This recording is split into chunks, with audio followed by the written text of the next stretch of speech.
Welcome to the deep dive. Today we're diving into a topic that's both incredible and kind of mind-blowing. The first 28 days of life. Oh yeah, those first few weeks are a whirlwind. A whirlwind is right. We'll be exploring all the changes a newborn goes through right after leaving the womb. Talk about a transition, right? It's a huge transition.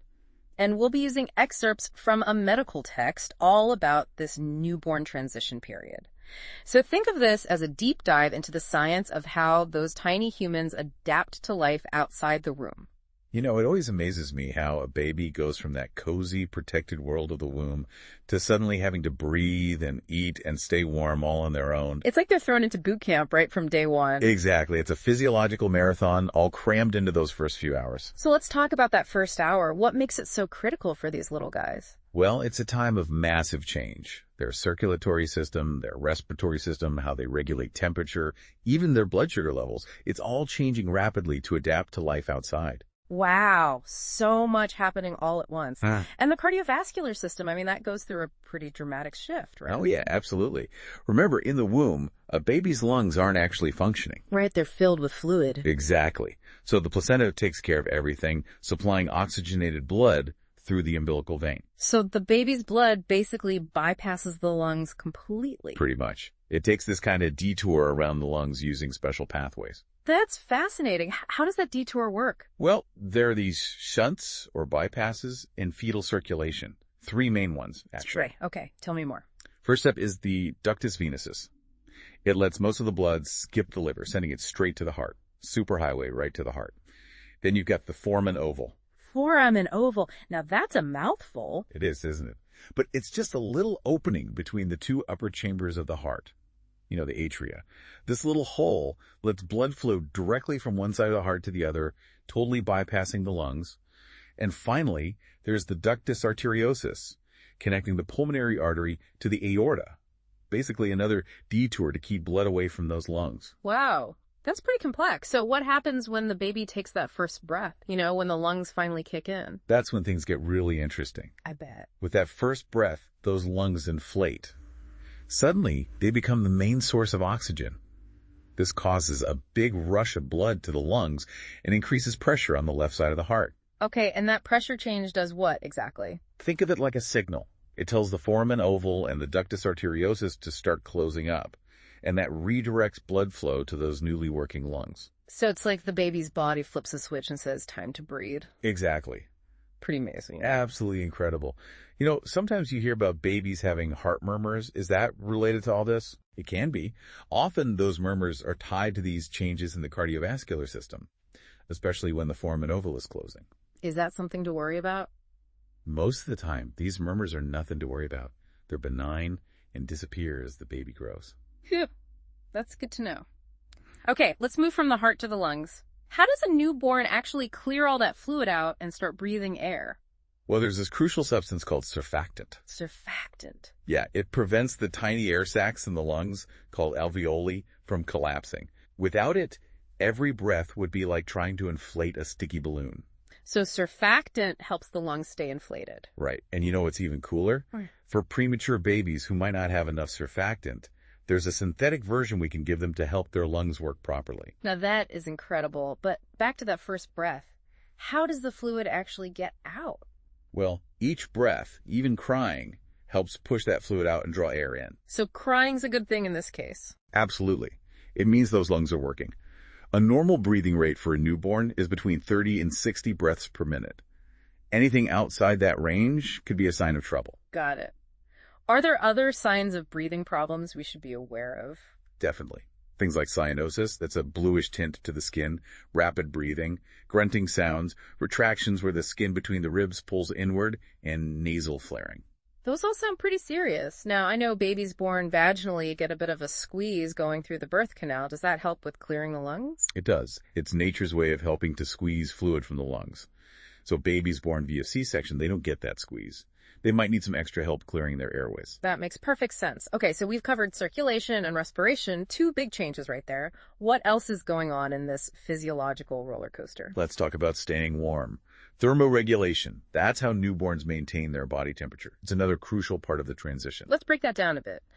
Why is temperature control so important for newborns? Well, unlike us, newborns can't regulate their own temperature very well. And they're at a real disadvantage when it comes to staying warm. How so? Well, for starters, their skin is much thinner and it's closer to the surface, so they lose heat more easily. So it's like they're more exposed to the elements. Exactly. And they haven't developed the ability to shiver yet. Shivering is one of the ways we adults generate heat. Plus, they have limited stores of energy, things like glucose and fat, which are fuel for generating heat, and their large surface area to body mass ratio. Say that again. Surface area what? It basically means they have more skin exposed compared to their size, so they lose heat more easily. Think of it like a tiny radiator. I get it. More surface area, more heat loss. Right. And they haven't developed a good layer of subcutaneous fat yet. That insulating layer we adults have. So it's like they're missing some of our built-in warming mechanisms. Exactly. Plus, they can't really change their posture or move around much to generate heat like we can. I never really thought about that. So what is a normal temperature for a newborn? It's typically between 97.9 and 99.7 degrees Fahrenheit. Anything outside of that range is a red flag, right? You got it. So what can we do to help keep these little ones warm? I'm all ears. Well, the best way is skin-to-skin contact with mom. It's amazing how effective that is at stabilizing a baby's temperature. The power of a mother's touch. What else can help? Well, newborns lose heat in 4 main ways. We've got conduction, convection, evaporation, and radiation. Wow, that's a lot. It is, but let's break them down.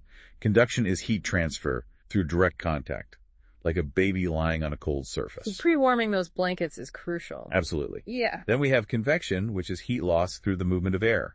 Like a cool breeze or a draft in the room. Exactly. Keeping the room at a comfortable temperature and avoiding drafts is really important. Then there's evaporation, heat loss through liquid turning to vapor. Like when a baby is first born and still wet. Yes. Drying them off quickly is essential. And finally, radiation, which is heat loss to a cooler surface that's not directly touching the baby. So like being near a cold window. You got it. Even without touching, the baby's body heat would radiate toward that colder surface. So many ways to lose heat. What other things can we do to minimize those risks? Well, we already mentioned pre-warming blankets and the environment, keeping the baby dry, skin-to-skin contact, and encouraging early breastfeeding. What about those overhead warmers they have in hospitals? Those are called radiant warmers. They help offset heat loss through radiation. Delaying baths also helps prevent heat loss through evaporation. Wow, so many strategies to keep those babies warm. And it just shows how vulnerable those newborns are, especially in those first few hours. Absolutely. And the source we're using really emphasizes 2 main priorities in those first few hours: stimulation and temperature control. Yes, remember, a crying baby is a breathing baby, so gentle stimulation can help encourage those first breaths. And like we've been discussing, hypothermia or getting too cold can lead to all sorts of complications. It sounds like everything's connected. It really is. Focusing on those 2 things can make a world of difference. This has been fascinating. It's amazing to think about how much these little ones go through in those first few hours. It really is a lot to process. We talked about a bunch of changes, but you mentioned blood sugar, like how that needs to stabilize too. Why is that so important? Good point. Remember how we talked about the placenta providing everything the baby needs in the womb? Right, it's like their lifeline. Exactly. Well, that includes glucose, which is their main source of energy. Okay, so once the cord is cut, that supply is gone. Poof, just like that. Now the baby has to figure out how to regulate its own blood sugar. And that can be tough. It can be. Yeah. Especially for preemies or babies born with complications. Their livers are still developing and haven't quite mastered that whole storing and releasing glucose thing. What happens if their blood sugar gets too low? That's called hypoglycemia, and it can be pretty serious for newborns. How serious are we talking? It can lead to lethargy, trouble feeding, tremors, even seizures. In severe cases, it can even cause brain damage. That's scary. How do we prevent that? Early and frequent feedings are key. Breast milk or formula give the baby that much-needed glucose to keep things stable. So that's why those early feedings are so important. Absolutely. And of course, breast milk, it's the gold standard. Not only does it provide glucose, but also antibodies and all sorts of amazing nutrients that support the baby's immune system and development. It's like nature's perfect first meal. So we've talked about all these challenges newborns face, but they're also capable of some pretty amazing things right from the start, aren't they? Oh, absolutely. Newborns are full of surprises. They've got this whole repertoire of reflexes that help them survive and thrive. Reflexes. I've heard of them, but I don't really know much about them. Well, think about the rooting reflex. When a baby turns their head towards anything that brushes their cheek. Like they're searching for food. Exactly. It's like they're programmed to find nourishment. And then there's the sucking reflex. That lets them latch onto the breast or bottle and feed effectively. It's amazing how they just know how to do these things. I know, right? And the grasping reflex, if you put your finger in a newborn's palm, they'll grab onto it so Oh, tight. it's the cutest thing. Are there other reflexes we should know about? Oh, for sure. The Moro reflex, or the startle reflex. A sudden noise or movement, and they'll throw out their arms and legs, like they're trying to grab onto something. It's like a little mini superpower. And then there's the stepping reflex. Mm-hmm. Hold them upright with their feet touching a surface, and they'll make these little stepping motions. It's like they're already practicing for walking. Amazing, right? And these reflexes, they're not just cute.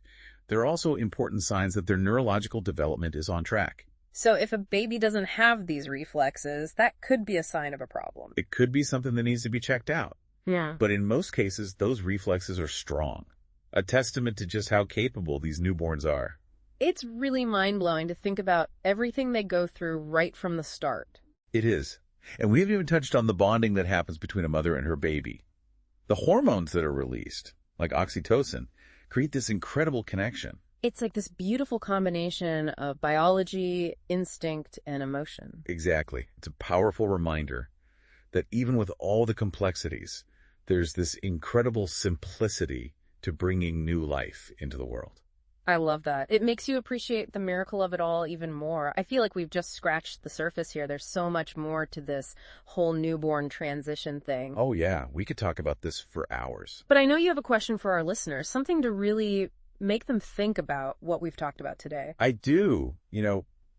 Given all those incredible changes a newborn goes through in that first hour. Right, that first hour is just crazy. It makes you wonder, are there other things we could be doing? Other interventions or approaches to help support that transition? That's a great question. I mean, we've come so far in neonatal care, but there's always room for improvement, right? Exactly. There's always more to learn and new ways we can make that experience even better for both babies and their families. This whole deep dive has given me a new appreciation for just how amazing newborns are. Me too.